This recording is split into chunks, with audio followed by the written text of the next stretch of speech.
Wake that ass up. Early in the morning. The Breakfast Club. Morning, everybody. It's DJ Envy, Angela Yee, Charlamagne Tha God. We are the Breakfast Club. We got a special guest on the line right now. That's right. Luenell, comedian Luenell. Welcome. Good morning. I was trying to do some better lighting, rig something with a flashlight or something like that. Luenell, why it look like you in a trap house? Well, because technically I am. Why? No, I'm in the office of my sister's house in Fort Worth, Texas. Oh, you got shows out there this weekend or something? No, baby, mama's not back to work yet, honey. It's not quite like that. But I came to see my family because I hadn't seen no family in a very long time. And I've been quarantined. I will be going back to work at the end of September, however, just for September, October. Yeah, I see all the comedians floating around making their rounds. I see Dave Chappelle doing his thing in Ohio, and I see other people be at the clubs. I saw Lil Duval back at the clubs now. You just don't want to get back out there yet? No. I have no problem getting back out there. It's just that I'm going to let them boys go first and see what happens, See what happens first. Yeah, I'm not the first one to jump in the pool, and I'm not the first one to get to the party. So I just let everybody go first after everything looks good and people are acclimated to coming back out and the social distancing and all that, because I didn't quarantine 5 months to go to the club and get the Rona. Shoot. True indeed. Luenell, the last time I saw you, you FaceTime me from the tub. That was by accident, but I do tend to do that quite a bit. Why was that by accident? Why were you FaceTiming Charlamagne naked? First of all, I don't FaceTime Charlamagne. I don't even know how I ended up calling Charlamagne that day, but he's the lucky one. You know what I mean?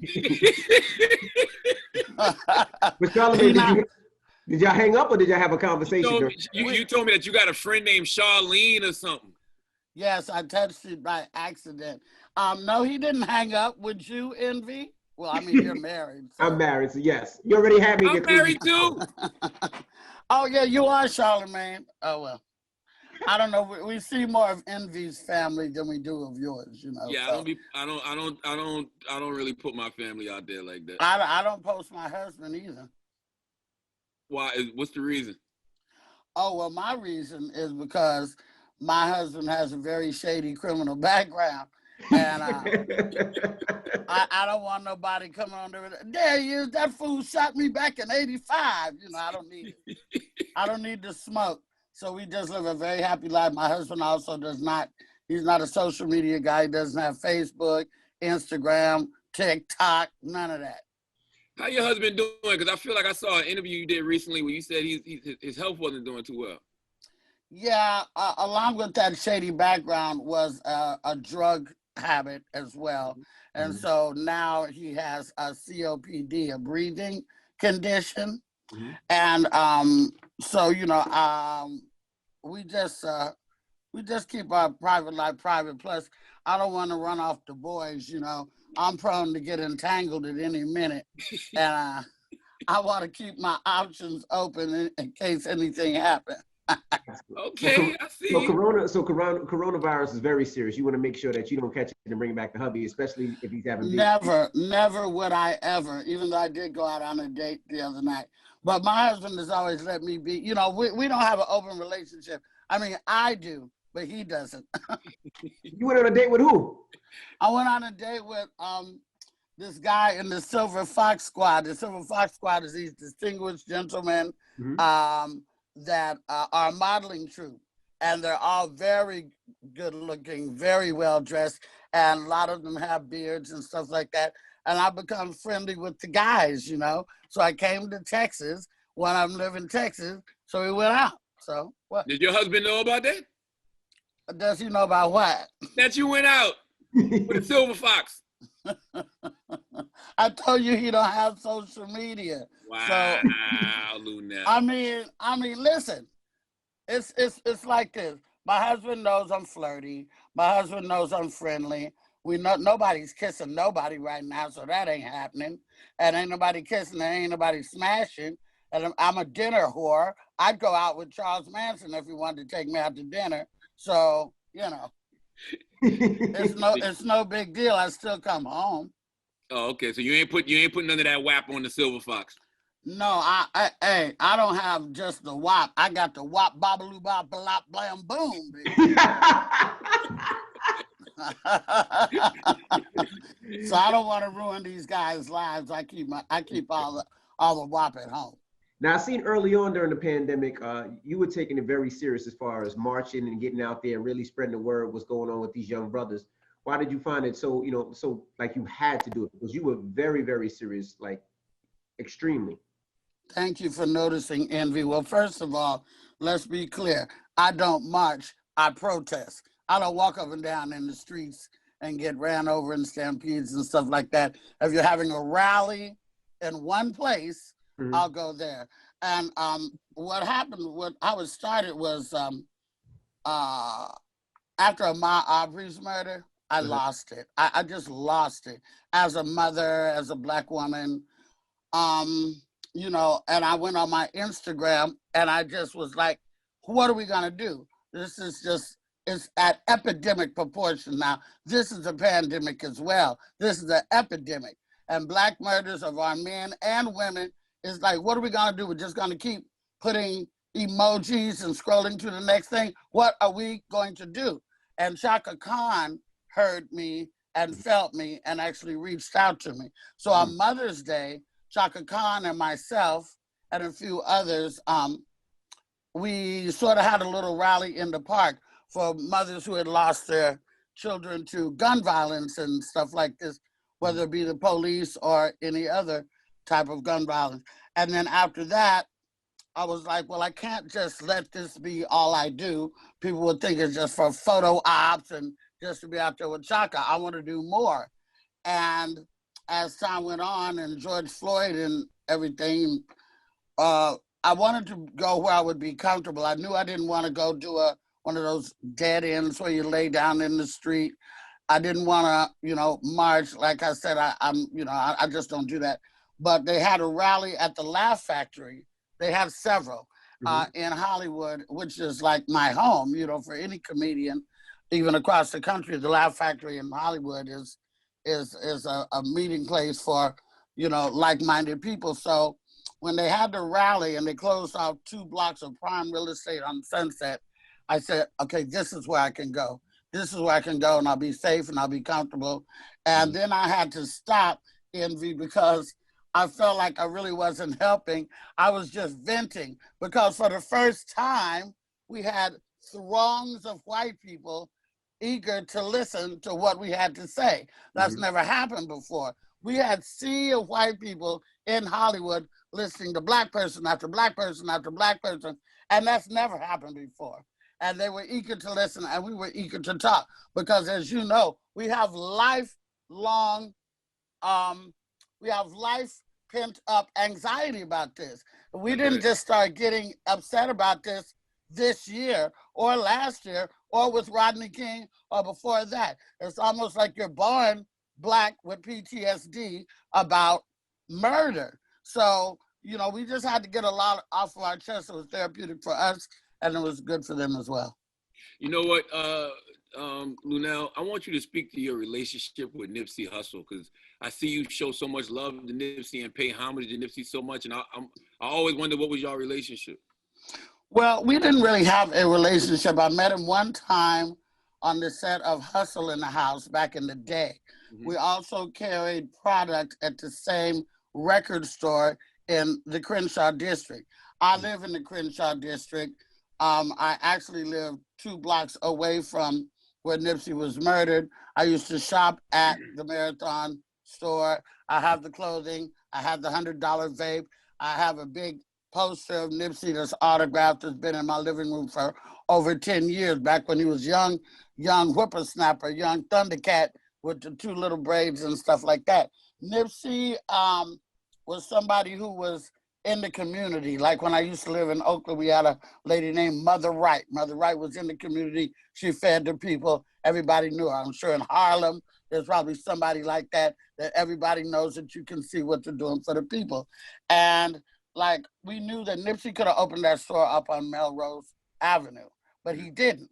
He made Crenshaw and Slauson a destination, and I saw the paintings that he had commissioned at the school around the corner, 51st Street Elementary, where he used to go to school. His grandmother lived 2 blocks from me. Like I said, the shop, and you could see this man and what he was doing. Plus, his lyrics was just cold. You know, I'm like a 80s hip hop head, and you have to be saying something to me besides grunting and talking about bling. You know, I listened to Africa Bambaataa, I listened to X-Clan, I listened to Chuck D and Public Enemy, and Nipsey's stuff was hitting me like that. And, you know, Pac said that I may not be, you know, the one to start the fire, but I'll certainly light the flame, and I can see this flame in Nip. And and I know I'm older, and, you know, I guess a lot of people my age might have moved on, but I can't move on because I live there. I can go to Jamaica, have a wonderful time. When I come home, I have to pass the marathon shop. I can go to the Academy Awards, be in a gown in a limo, but when I come home, I have to pass the marathon shop. And in our neighborhood, there's murals everywhere, murals on the wall, billboard. It's like Nipsey City. And on me, I'm telling you, the birds don't chirp the same as they did before this murder. It has affected everybody there, even though life gets back to normal and things, you know, have to go on. But it's sort of like, if you're in tune with your environment, it's sort of like The Walking Dead, right? Really, in my neighborhood, because that hurts so bad. It wasn't just that they murdered the man in front of his community place, but they murdered him on a beautiful Sunday afternoon and then kicked him in the head. We couldn't take it. I literally, something in me broke, and I can't let it go. I don't know. Yeah, it felt like a glitch in the Matrix. How you only met him once, though? Well, I think because of, you know, me being on the road so much. If you think I didn't, I'm trying to figure out how I missed a couple of years of my daughter's whole life, you know, being on the road. You know, we just never cross paths like that anymore. I have since, however, become connected with his sister Samantha and with David Gross, who was his business partner. Me and Matt Barnes do a lot of stuff at Vector 90 concerning the community. We're on a voting thing right now, and we're trying to get people to, you know, invest in the community, because I don't want to be where nobody wants me to be. I've lived in the white community. I was raised in the upper echelon white community. I ran back to my people, which was, you know, against what my parents wanted, but something always drew me back to my people. I went to theater in Oakland. I started television in Oakland, although I was living in a place in Castro Valley. I don't see the point in taking my money and running to the hills of Calabasas where nobody wants me. I'm going to get the police called on me for playing dominoes and spades in my own self backyard. I don't mind being around my people. There's certain advantages. You know, if I had $80 million, if I had a stack, no lie, no cap, I probably would have to get on up out of there, you know. But that don't mean that I would move up to, you know, upper echelon white community, because that's not safe to me. That's not paradise to me. Gotcha. How's your money being at the comedy clubs? You know, you're not in the comedy clubs right now. I see you doing a lot of YouTube stuff. You doing that for the money, or just because it's an outlet to get your voice out there? Yeah, because you just shot 2 movies, right? You just shot Coming to America. You were in that. Yes. And then shot another one, right? Dolittle 2? Dolomite. Dolomite. Yeah. Shame on your light skin behind. I know. You hear him talk about Doolittle. Oh my God. See? Yeah, I shot those back to back. That was amazing. Dolomite is on Netflix right now. Coming to America comes out December 18th, if all goes well. I started the YouTube page out of a suggestion from my friend Flame Monroe. Was like, well, Luenell, yeah, Flame, right, Flame. Yeah, Flame was like, well, Luenell, you're there. You may as well, you know, why don't you start a YouTube page? So I was like, I don't know. And so then I did, and then we progressed and got better and better. We even did an episode of my show here in Texas yesterday that's up now. My nephew engineered it. I did it not for the money, because the money that I made, I can't make on, I mean, the YouTube, I'm not one of those young influencers that got 187,000 subscribers yet, so it's not for the money, even though there is money. I did it for a voice, and I did it to stay connected to my fans, because people's memories are short. And as much as they love you, if you are off the grid for 2 weeks, off Instagram, off Facebook, off YouTube, they'll forget all about you, honey. And I don't want nobody to forget about me, because I want them to be so happy to see me, and that when I do go back out, they'll run to see me, which is what's going to happen. But also, I think for a fan, this has been the best time ever, because you may see us in the street, or you may see us in a movie or on television doing an interview, but now you actually, like, literally everybody's on live at some point. You can see inside people's houses. You can see what they look like with their beards or anything grown out. You can see, them in their own backyard, or playing with their kids, or cooking. And we were never on live like that before. We did it, but we didn't share that much of us before.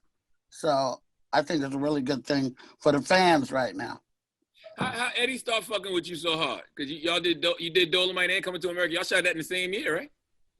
Well, see, now you're getting in my business, Charlamagne. But what I will, but what I will tell you is that Eddie and I were no strangers, which is what's the blessing, that I didn't geek out when we did Dolomite.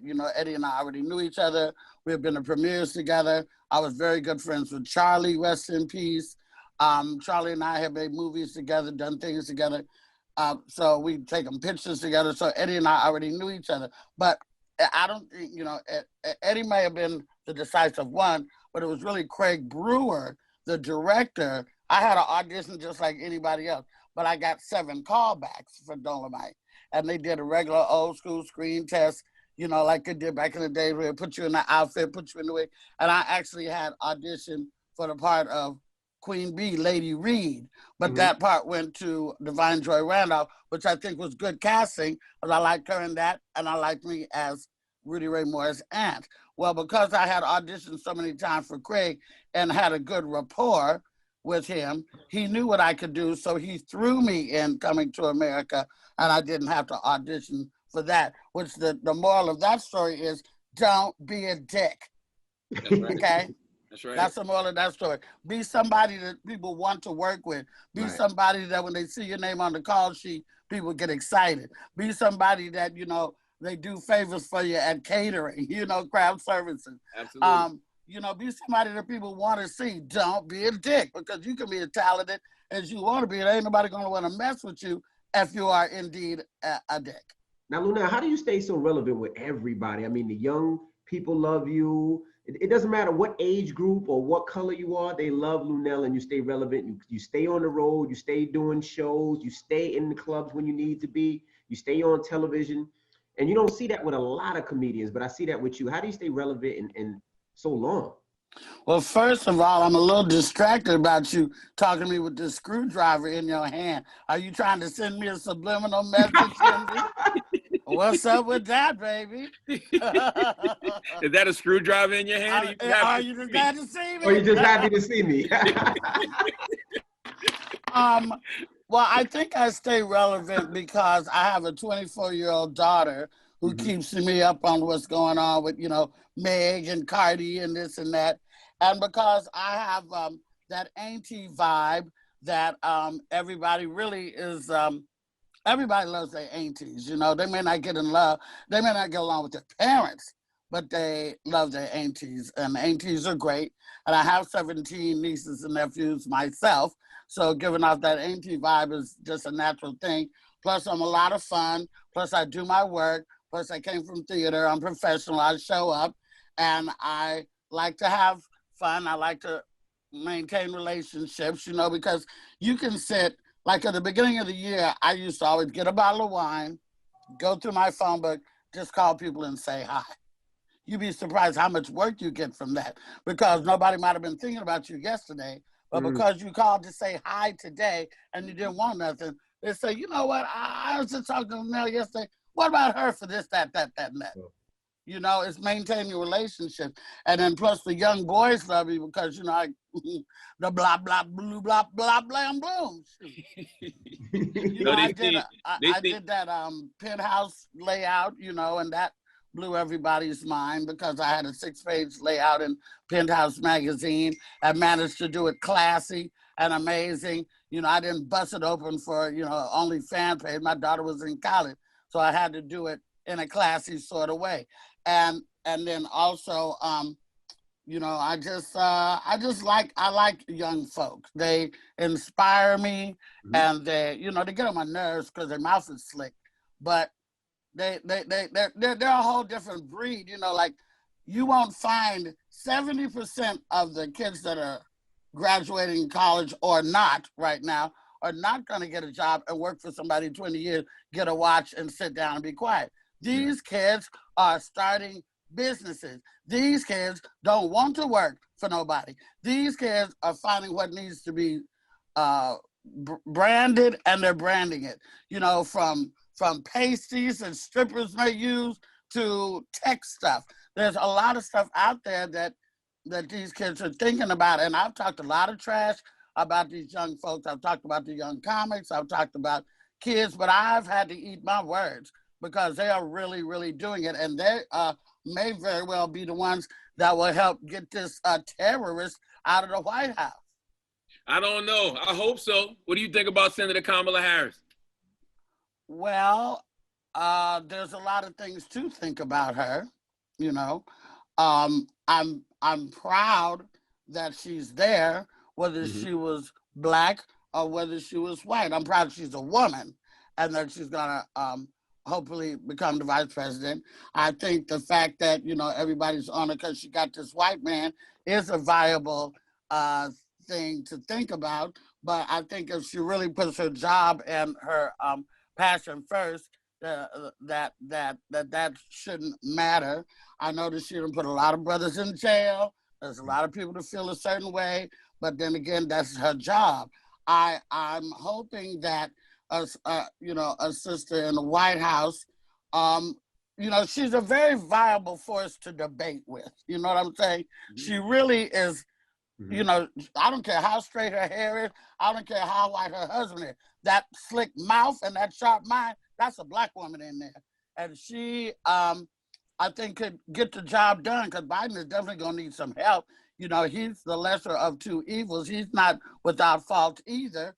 However, I think that he has seen what kind of smoke he can catch from watching his predecessor. And I don't think he wants it. I think that they really would get in there and try to do the right thing. And we'll just have to wait and see. I mean, until more of us start running for president, these are the kind of choices that we have.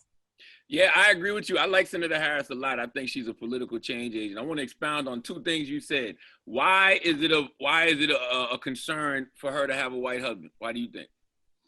Well, it would be the same way if the vice president nominee was a Black man with a white wife. I think that right now, for some interracial couples, it might be awkward at the crib, you know, because you may be in love with this man and this man may be in love with you, the person of an opposite color. But until you really get into stuff like this, you may have just been in love and not known really whether your mate was in love with the culture or not. It's just like what these memes have been vicious. Don't open your mouth to Black penis if you want to open your mouth to Black culture, you know what I'm saying, and Black problems and stuff. We can't just have you can't just love one person if you love a Black person. You need to love the culture. And some people really didn't know what the stance with their mate was until now, you know? So I think that's why there's a concern. I know interracial couples in my family, and the white person in the family wanted to vote for Trump, and the Black person in that couple wanted to vote for Biden. So now you have this weird vibe going on. So I think that's why there's a concern, but it ain't nothing you can do about it. You know, they are married, they've been married, maybe they will be married. Interracial couple in the White House might be something that needs to be visually seen. You know, it's a concern, but it can't be a reason. You know what I mean? Aren't you in an interracial relationship now? No, what kind of interracial relationship you think I'm in? Well, your husband ain't black, is he? My husband is black and dangerous. Where did you Okay. get those, Charlamagne? Was you just joking? I seen him before. Oh. No. We come in all shades though. No, my husband is about your complexion, Charlamagne, and he is very, very, very. Then I saw you cheating then. Well, I mean, you might have seen me out with anybody. I date Latinos. I go out with a little Dominican out there in the Bronx. I mean, you know. The dude I seen you with had white. He had like white skin and he had his hair slicked back in a ponytail. You ain't seen me with no white boy with a Yes, ponytail. I did. Or he must have been a fashion designer or something. And then the other question I wanted to ask you, when you talk about her being a prosecutor, when you black, right? We don't like police officers and we don't like prosecutors. So there's never a good way to do your job as a black prosecutor unless you're not locking nobody up. Right. Yeah. I mean, but that's her job, you know. I think she, you know, handed out some sentences that were too long, you know. But that's not what we're talking about. You know, we're talking about the vice presidency, and we got her to do one thing at a time. We tend to go off on these tangents and get sidetracked by stuff. If we can just do this and we get them in there, then we can work on. If we have the power to get them in there, we have the power to change some other stuff too. Absolutely. You know, let's just take one damn thing at a time. Hell, maybe her and her husband will break up during her term in the White House. Maybe she'll get with 50. He always looking for a come up. So, you think 50 always looking for a come up? I mean, you know, 50 likes to get around. I wouldn't. Hey, Kamala ain't exempt from falling prey to 50 Cent.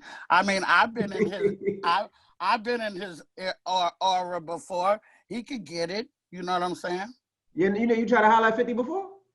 No, we know each other. You know, that's all I'm gonna say. Okay. All right, Hey, 50, see you on Ghost Book 2. Oh, you on Ghost Book 2? Watch it and see. Go ahead, Luenell. You ain't playing when it comes to that TV and them films now. Not at all. Because I have relationships. I develop relationships. People like to work with me. Just like when I get, you know why I'm on here today? It ain't because y'all asked for me. It's because I called Eddie. I'm like, yo, you know, I came on there, I did 30 minutes. Me and Wax went viral, and y'all ain't gonna have me back on the show. You know I'm down to come on the. No, but it's because me. It's because I called Eddie. That's why. Y'all didn't say, yo, where's Luenell? We want to talk to Luenell. All you had to do is text me, Luenell. Yeah, you hit us all the other times, Luenell. I went over y'all head. I love it though. I love to see. You know what you remind me of? It reminds me of like the Bernie Macs of the world. Cause like Bernie Mac he really blew up as he got older. You know what I mean? Yeah, you know. It's the lesser of two evils getting older. You know, you can get older or you can not get older. You know, I prefer to go ahead on and get older. I hope that everybody out here that's listening gets older as well. I do feel very much like Bernie because while you see me in a lot of movies, a lot of television shows, you haven't seen me with my own. And I do believe that there's, you know, a reason for that because I do have a bit of a reputation as not taking no BS. And it's so much easier to get a young, hungry artist, give them a show, go ahead, you know, everybody who gets in the business gets that lousy contract at first, and then they learn, and then they go, well, see, I'm not getting the lousy contract at first. I will go over that thing with me and my people, my black team, with the fine-tooth comb. I want my coin. I want my points. I want this, that, and the other. I want my credit. And it's so much easier to deal with somebody who's not coming in saying, look, I know how this goes. And I want this. It's just easier. But I think, you know, if God sees fit, I will have a show of my own at some point because the only reason black women have not worked well in late night is because they have been picking the wrong black women. True. I'm made for that. I'm made for late night TV.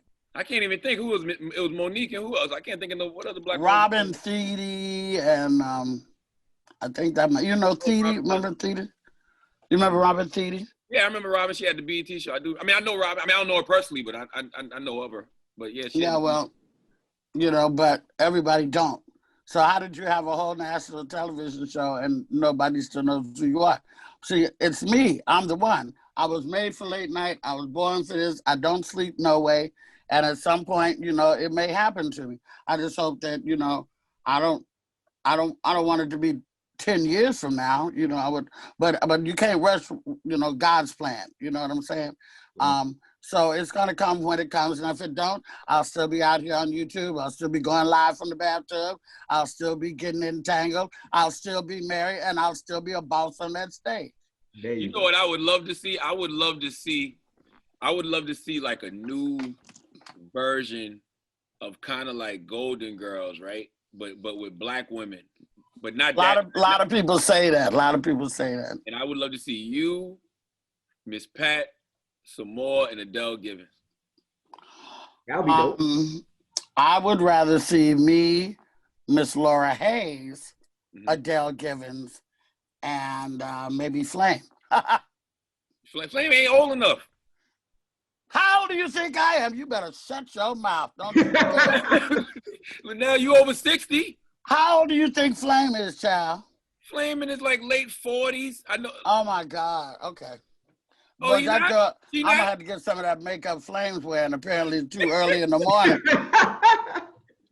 I love Flame. Flame funny as a motherfucker.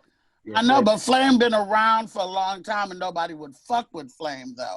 For a long time, you didn't know what you were gonna get. You know, you didn't know what people were gonna say. This goes for a lot of people, you know. Until Tiffany brought Flame is no new person to the game. Flame been out here. We've been working with Flame. I've been working with Flame for 25 years. Wow. You know, all over the country. And Flame has struggled because there was a time where, you know, a trans person or a, you know, drag queen or whatever you want to call them was not going to be accepted in the comedy club with a DL or with a Cedric or stuff like that. They just weren't. But times they are a-changing. And if you quit looking to see if you see a dick print and listen to what Flame got to say, you will laugh your ass off and learn something, you know? And now people, through this Breakfast Club, really helped, and Tiffany giving Flame a platform, and now the game has changed, you know? Nah, I fuck with Flame. Funny is funny. I don't care what you are. I don't care exactly. what you yeah, like, you saying that now, but 10 years ago, people cared. 10 years ago, you're like, you're going to go see that, you know, whatever derogatory name they would say. People wouldn't say it out loud. Brothers wouldn't say, I'm going to see Flame Monroe. They wouldn't say it 10 years ago. But now they will, and Flame got something for that ass, too, if you go see it. And what's crazy is comedians won't go see him back in the day, but back in the day they would sleep with him, or a transgender. Down in the valley where the girls get naked, if you're throwing bands, we gonna shake it. 1, 2, break it. 3, 4, break them. You see, yeah, that's called Homo Thug, honey. I've been knowing about them for 40 years. The brothers in the back of the bus selling weed would get out at this particular bus stop in Oakland and go in this bookstore. And they wasn't going in to buy a book, if you know what I mean. Okay. Luenell is crazy. Luenell. We love you, Luenell. Always a pleasure talking to you, Luenell. I'm so glad to see you guys. I'm so glad that we've got this little relationship. And hey, wax don't work or don't hang out. Well, there's no place to hang out no more. Yeah, that's my brother. That's my brother for over 20 years. That's my family. He in love now, Luenell. Yeah, he in love. Yeah, he in love. He got a baby on the way. He in love. Yeah, he got another baby on the way. Oh, see, well, that changes things. I don't care about the love, because what's love got to do with it? Hell, I'm in love, you know, but he got a baby, so I'm going to go ahead on and back off. That's okay, girl. Your family is safe, girl. Her name Carla. Carla like to fight, too. I'm not a fighter. I'm a shooter. You want to go there? There you go. she from Florida. She got guns too, but we ain't doing that. Look, no, don't do that, Charlamagne. Don't bring a gun to a knife fight. We're not even Carla. Don't listen to these boys. They trying to start some mess. But I did bend over in front of your man, and he did take a whiff, and you know it because you saw it. But it's okay. We put our love on hold. I hope everything work out just fine. My goodness. All You right. don't Well, sound sincere, but okay. Luenell, You an instigator. Envy, you know I called you why? Because I called you to compliment you on your beautiful family thank you so and much. everything. Like your life is, mwah, your life is great. Charlamagne, we don't see your old lady much. What is she fat? Is she ugly? What? It's okay to be with a fat, ugly woman. Luenell, she got a criminal history, and I don't want Listen, nobody. If you had a Right. fat, shut up, copycat. If you had a fat, ugly wife, you'd probably be the happiest man on earth. Because that fat, ugly woman would take an L for you. That fat, ugly woman would feed you and keep you warm and take care of you. That's There's right. a lot of I got fat, ugly women in my family, and they men wouldn't dream of cheating on. One of my sister-in-law looked like a man, but she's bad. She's bad. She can cook and she can plow a field and all that. I feel like you just describing a black woman though. Black women hold you down. When you got a black woman in your corner, you good. If you're doing right by her. Yeah, well, ask Gucci Man. Look at that. That's right. That's right. And look at Papoose. That's You right. know, that's a great example that they would hold each other. I mean, you know, black love is a thing. People think that, what is black love? Black love is a thing. You know, when we didn't have nothing else in them slave quarters, we still had black love. That's so right. I'm all for black love, baby. And I wish all of y'all families and everybody listening a wonderful, you know, loving relationship. Because if you didn't think it's time to lock it down, it's sure no time to lock it down now. So That's the Rona's still out there, but so is syphilis and VD. Mm-hmm. ask Flame and Tiffany about my wife though. They met my wife before. Okay, I will. I sure will. I'm gonna call Flame today. That's right. Right. Well, Luenell, thank you for joining us. We appreciate All right, you. Luenell. Thank you. Can y'all follow me on Instagram? Follow me on Instagram at Luenell at LU. Why you all in the camera? What do you want me to be back here? There you Because go. the light. No, because the light. The people couldn't see my lashes. I didn't get up at 6 o'clock this morning for nobody to see these daggum lashes. Got you. I'm trying to give it to them. I'm on Instagram at Luenell at LUENELL. You can hit me in my DMs. Don't send no dick pics because I'm so over that. But you can tell me that you heard me on the Breakfast Club, and there's a link in my bio that takes you to my YouTube show. Hey, Luenell, it's very entertaining. God bless everybody, and thank you so much for the time. Bye, Envy. Bye, Charlamagne. Bye-bye now. Peace, Luenell. Bye.